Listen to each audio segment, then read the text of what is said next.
everyone. My topic for today is about maintain effective relationship with clients and customers. So when we say maintain effective is how we maintain effectiveness on or how we maintain the clients and our customer.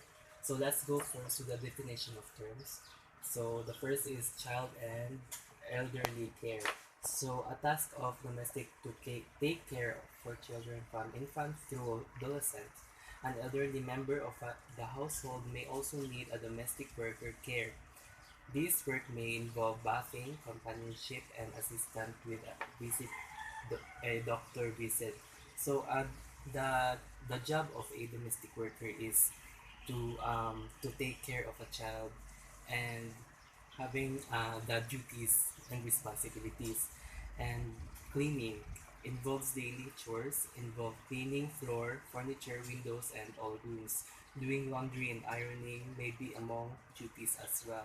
So every domestic worker is tasked to have a chores when she is working in uh, of a person of ay kanang balay gani sa kan iyahang gitrabahuan, like it involves cleaning mga ana-ana dito, cooking prepared by the domestic worker for the family to serve meals. So the domestic worker is tasked to cook for the family.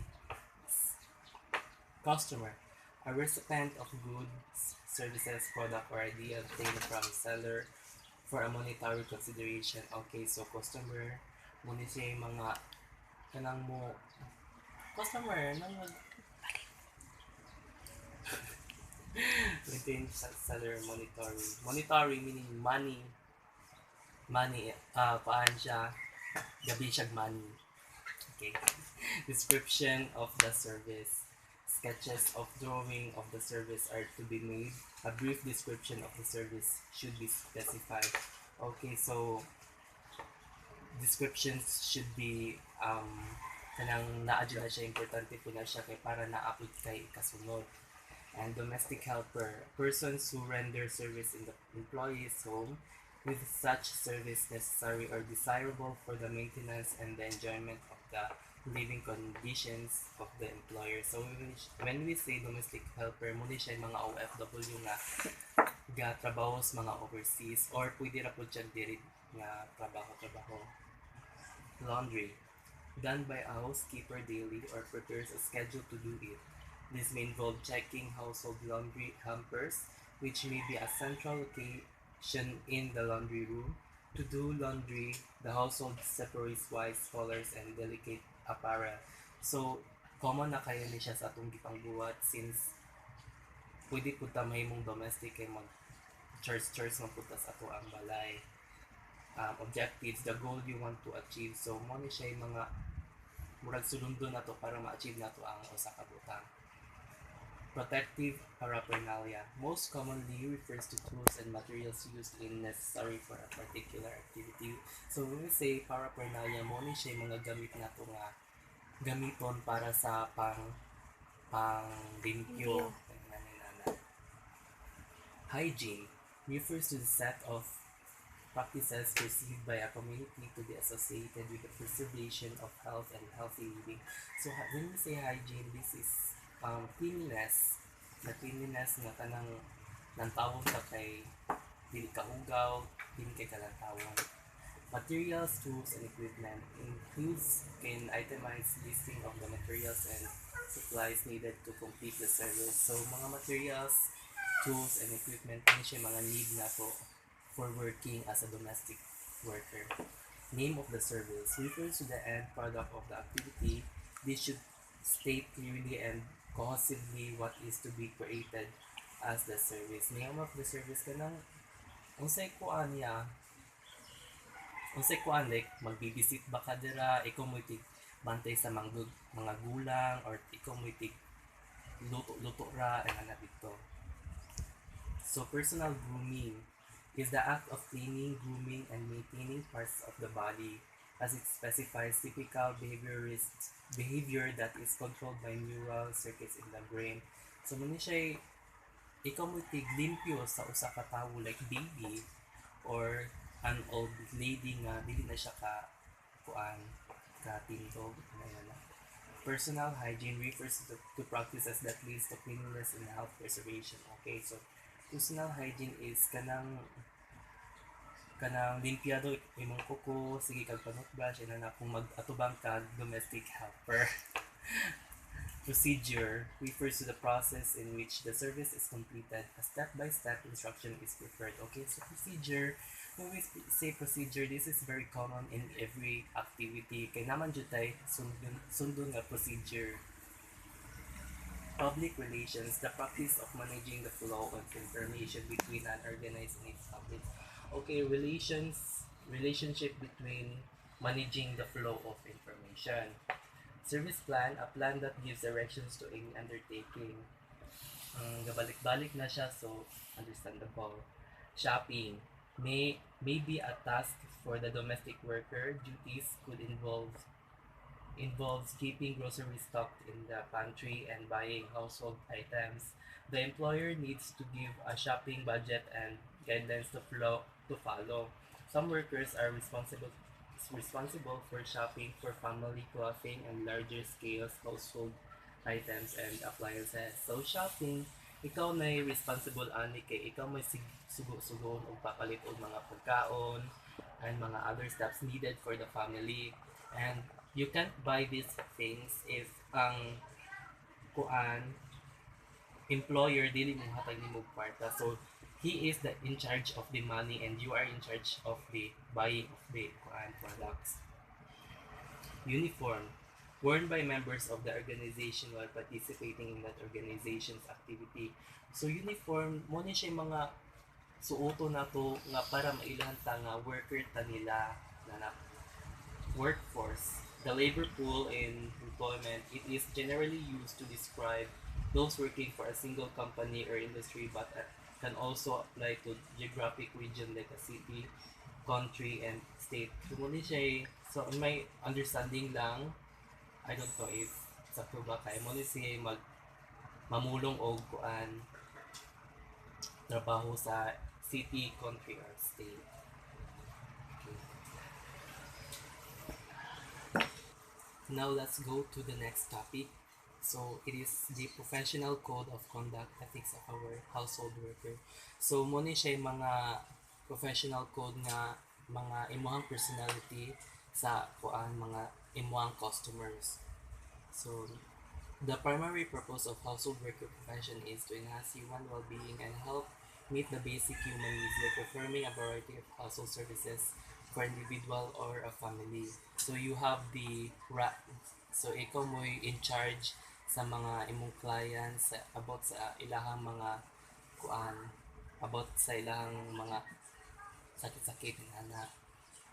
The household services may include cooking, doing laundry and ironing, food, shopping and gardening, taking care of children and or elders and other household ones. So very understandable. The purpose of the household worker profession is rooted in a set of core values. These core values embraced by household workers throughout the profession's history are the foundation of household work's unique purpose and perspective. So there are five household core values. So these are service, dignity, importance of human relationships, integrity, and competence. So ethical principles. The following broad ethical principles are based on household work's core values of service, dignity, importance of human relationship, integrity, and competence. These principles set forth ideals to which all household workers should aspire. So mo siya mga kailangan nato i-achieve as a worker para tama effective and efficient. So value service. Household workers elevate service to others above the self-interest. They draw on their knowledge, values, and skills to help people in need of doing household services for them. So, service mo ni siya kanang how you provide something for that person. Dignity. Household workers treat each person in a caring and respectful fashion, mindful of individual differences and cultural and ethnic diversity. They seek to enhance customers' capacity and opportunity to address their own needs. So dignity, this is to be honest and fair. So to be honest and fair sa imuhang mga customers. Values. Importance of human relationship. Household workers understand that relationship between and among people are an important vehicle for efficiency. They engage people as partners in the helping process. So the importance of human relationship is to have to maintain something respectful kanila na. Integrity. Household workers are continually aware of the profession's mission, values, ethical principles, and ethical standards and practice in a manner consistent with them. They act honestly and responsibly and promote ethical practices on the part of the organizations with which they are affiliated. So, the integrity mo din ni siya katong being honest and fair. So, katong una, wrong. Being honest and fair sa inyong mga customers, having manners, good manners to your customers is a good way nga to maintain good relationships with them. Competence. Household workers continually strive to increase their professional knowledge and skills to apply them on practice. They should aspire to contribute to the knowledge base of the profession. So competence, this is to do something well. You are doing something well on your job, and that they can say nga maayo kang mo galam nila. Ethical standards. The following ethical standards are relevant to the professional activities of all household workers. These standards concern household workers' ethical responsibilities to clients. Number two, a household workers' ethical responsibilities to colleagues. Number three, household workers' ethical responsibilities as professionals. So, number one, household workers' ethical responsibilities to clients. Commitment to clients. Household workers' primary responsibility is to promote the well-being of clients through the doing household tasks for them. So, commitment mo ni siya imong will nga buhaton jud nimo nila nga para sila makanang ma-maintain og maayo. Self-determination. Household workers respect and promote the right of clients through assisting them in their efforts to accomplish their jobs to the most convenient time. So that self-determination, your imong kakayanon nga para jud ma-effective ka sa imong job. And competence, household workers should provide services and represent themselves as competent within the boundaries of their education, training, license certification, supervised experiences, or other relevant professional experiences. So competence mo ni siya katong as I said last time, mo ni siya you are doing something well sa imong job. Cultural competence and social literacy. Household workers should understand culture and its function in human behavior and society, recognizing the strengths that exist in all cultures. So cultural competence and social diversity mo ni siya we respect the diversity of each person na whether they are disabled or non-disabled person, whether they are religious or not, respect lang dyan. Privacy and confidentiality. Household workers should respect clients' right to privacy. They should not solicit private information from clients unless it is essential in the conduct of service. So when we say privacy and confidentiality, they're all the same. The privacy and confidentiality kanang like never jud ka mangutana sa ilahang personal life, ilahang past experience or other nga mga questions nga confidential. Access to records.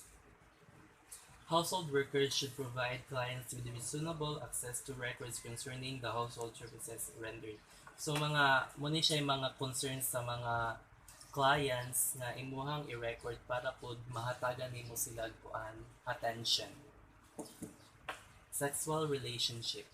Household workers should under no circumstances engage in sexual activities or sexual contact with clients, whether such contact is consensual or forced. So never jud ka one sexual relationship between a one client. Sexual harassment. Household workers should not sexually harass clients. Sexual harassment includes sexual advances, sexual solicitations, requests for sexual favors, and other verbal and physical conduct of a sexual nature. So dili jud ka muharas sa imong clients in terms of sexual activities. Yes. Derogatory language. Household workers should not use derogatory language in their written and verbal communications to or about clients. They should use accurate and respectful language in any communications to and about clients. So when we say derogatory language, mo ni siya yung mga bad words we say with kanang dili kailangan ingon sa mga clients, like katong mga inappropriate words. So kailangan respect lang jud ta nga no appropriate words used, and kanang yes. Payment for service. When setting fees, household workers should receive the fee that are fair, reasonable, and commensurate with the service performed. Consideration should be given to clients' ability to pay. So when we say payment for service, mo ni siya katong how you did your job well.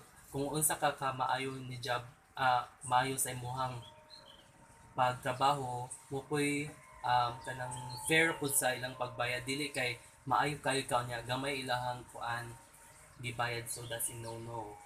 Interruption of services.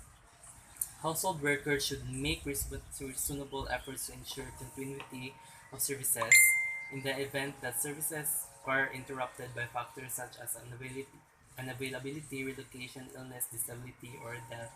So muna siya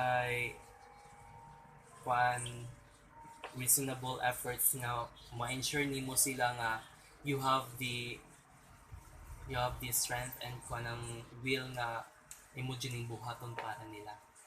Termination of services.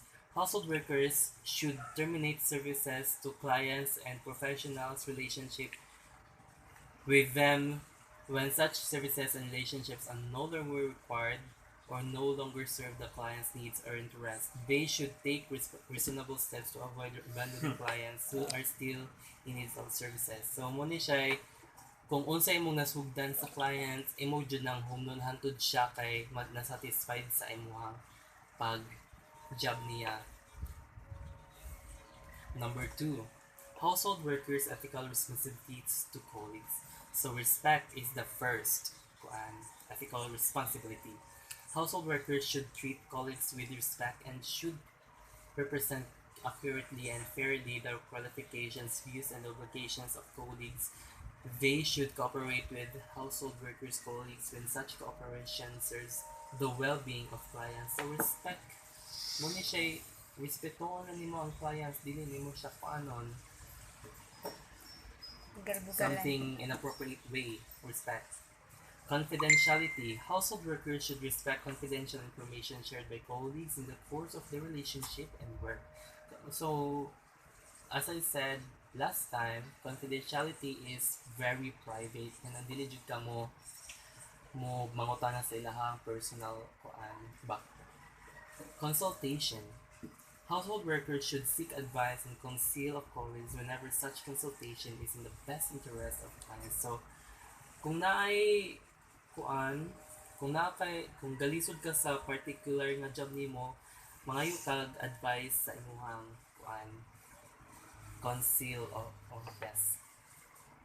counsel. Sexual relationship. Balik. Household workers should avoid engaging in sexual relationship with colleagues when there is potential for a conflict interest. So, balik na siya, so understandable.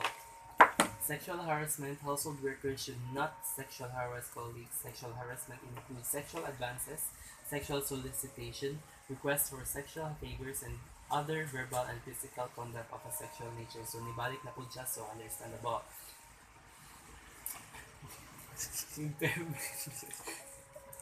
Impairment of colleagues. Okay, so let's continue. Impairment of colleagues. Household workers who have direct knowledge of social works of colleagues' impairment that is due to personal problems, psychosocial distress, substance abuse, or mental health difficulties. So when we say impairment, man siya imuhang ayuhon in terms of physical problems, psychosocial distress, substance abuse, mental health difficulties. Incompetence and with colleagues. Household workers who have direct knowledge of household work colleagues' incompetence should consult with that colleague when feasible and assist the colleague in taking remedial action. Okay, so let's go to the next. Unethical conduct with colleagues. Household workers should take etiquette measures to discourage, prevent, expose, and correct the unethical conduct with the colleagues. So muna siya imuhang and etiquette is kanang insaktong pagka-measure sa kuan imuhang pag kanang due to unethical conduct with colleagues. Number 3, household workers' ethical responsibilities as professionals. Competence. Household workers should accept responsibility or employment only on the basis of existing competence or in the intention to acquire the necessary competence. Competence mo siya you're doing well in your job. So understandable. Discrimination.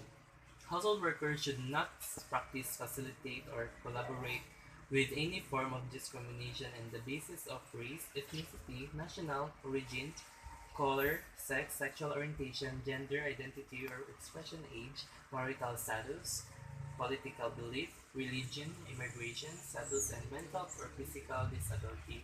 Discrimination, we say discrimination, this is very common nga ato ang di-implement sa ato ang kuan globe or in the Philippines nga never you ka mong discriminate sa ilahang the way they dress or also na ilahang sexual appearance or ilahang religion.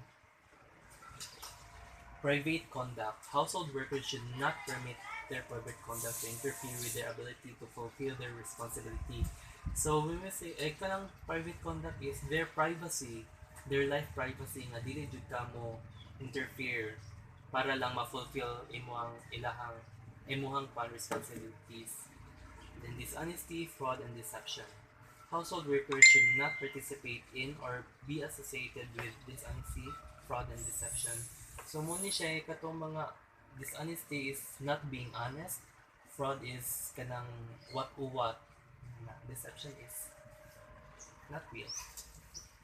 Impairment. Household workers should not allow their own personal problems, psychosocial distress, legal problems, substance abuse, or mental health difficulties to interfere with their performance. Representation. Household workers should ensure that their representation to clients, agencies, affiliation, services provided, or results to be achieved are accurate. So representation is muna siya kailangan nimo ay kanang imuhang duty as a anang worker kay ma-fulfill jud nimo in order to achieve that particular thing. Solicitation.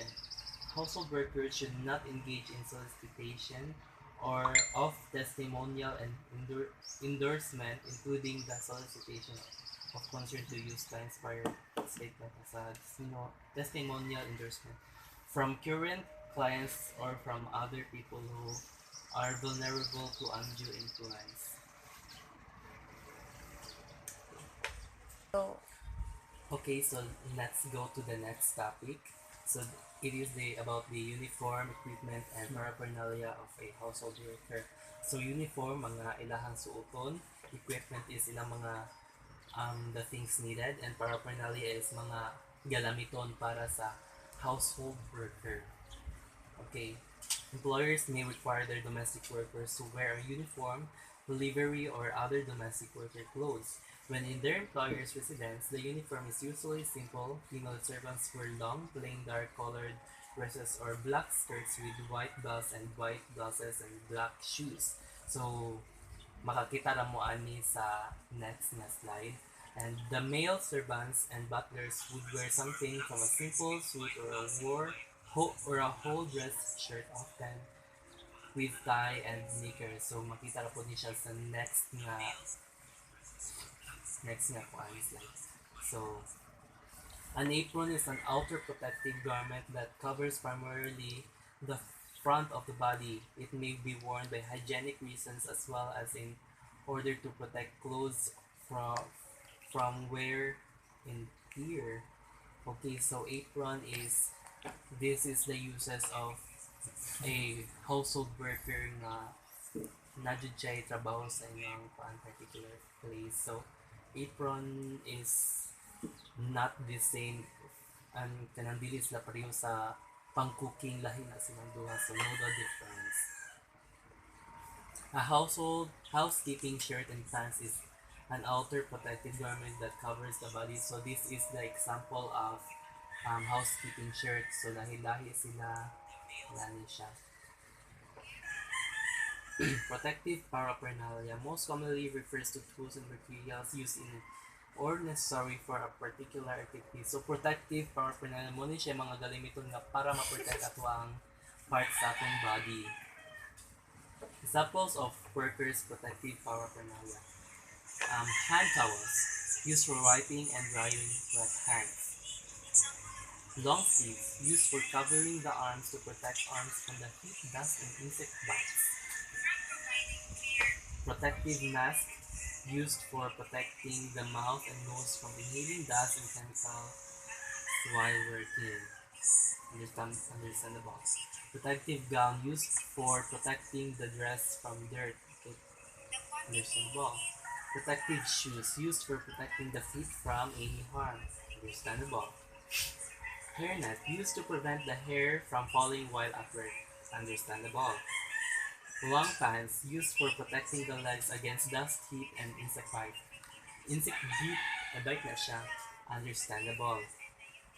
Gloves used for protecting the hands from cuts, burns, and other related incidents. Understandable. Thank you.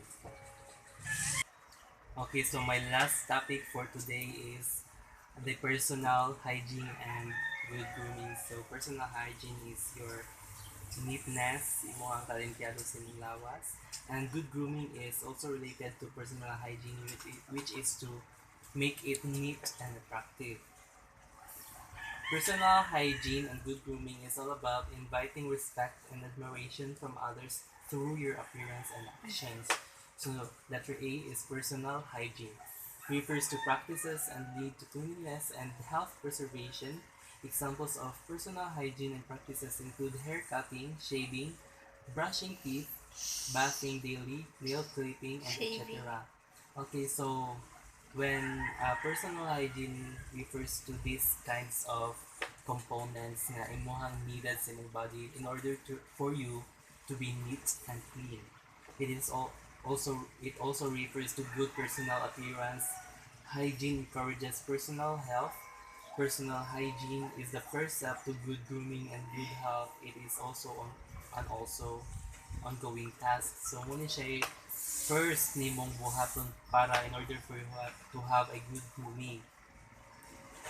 So there are 5 components: the bath or shower daily, brush and floss daily, drink plenty of water, regular exercise, wear little perfume. Okay. Good grooming is knowing what is to do and putting it into practice on a daily basis. It starts before you put on your clothing. It means taking care of your hair, skin, hands, and total body. Good grooming can lift your morale and help increase your self-esteem. So when we say help increase your self-esteem is kanang mutaas imong confidence because of your neatness sa imong body. Good grooming is structured to understand the importance of creating a positive impression, behave appropriately at social and business function, enhancing the corporate and social image through dressing. Understanding the basic grooming is all about cleanliness, tidiness, and hygiene. How to manage personal hygiene. And understanding the importance of nonverbal communication through facial expression, postures, and behavior. Understanding the uniqueness of cultures around the world and how to apply these skills of cultural understanding to become more successful in the global business environment. So the grooming's do's and don'ts. Wear your hair clean and styled clearly. Okay. Use deodorant. Shave your facial hair. Trim your beard. Do not use a lot of perfume or cologne. Okay. Isog. Mm. Naman dyan uban nga gabi kay mo butang og perfume nga sakit kis ilong. Do not smoke, chew gum, or spit tobacco. Do not ha- don't ha- do not have dirty fingernails. Trim and scrub hands necessarily. Okay, so depende ni siya sa uban kay naman po uban nga limpiado pero taas dya pug kuko, di ba? Clothing do's and don'ts. Wear clean, ironed clothes. Imply pockets, beware of fudging keys and coins. Don't wear loud, bright colors. These colors can be used sparingly as accents or accessories. So, katong mga loud, bright colors is mo to siya mga yellow, green, katong mga high kaay. Ngayon. Yeah. Etiquette constitutes the forms, manners, and ceremonies established by convention as acceptable or required by society. In a professional or in official life, it is also considered as the ability to reason and to do the right thing at the right time. Etiquette is the foundation of having social and grace. So etiquette is the way we behave, we anong proper politeness and the way we behave. Look the persons you are speaking to straight in the eye. This gives the person impression that you are interested and very attentive. Attentive. Okay. So, kanang kung when you are talking to someone, look them straight into the eye para po maka-feel sila nga kuan sincere jud ka sa imong trabaho. Avoid distraction which might result if you stare other things than the person you are speaking to. Think before, during, and after you speak. Okay, come on. Do not speak with your mouth full, especially when you are eating breakfast, lunch, and dinner. Speak in gentle and pleasing tone. Okay, dili ka tong mga loud, dili ka tong dili masabtan nga languages. Avoid the use of slang, swearing, and other bad languages. Okay, slang is kato mga shudi pag na. Di ba may nana siya? Oh. Do not interrupt people while they are talking. Refrain from sarcasm or double meanings in your conversation. Try to keep the main topic of the conversation away from yourself. Refrain from discussing people's private affairs and secrets. Try not to speak ill of others. Reserve a cheerful topic for conversation. Speak only about things you know. Make introductions to make new friends. Remember to respect others. Maintain a behavior that does not offend others. Let your best at all times according to the time, place, and occasion. Do not eat or drink in place not designated for such. Do not groom yourself in public. And maintain a proper decorum. Be courteous. Consider others. Be sure not to make noises that may bother others. And that's my report. Thank you.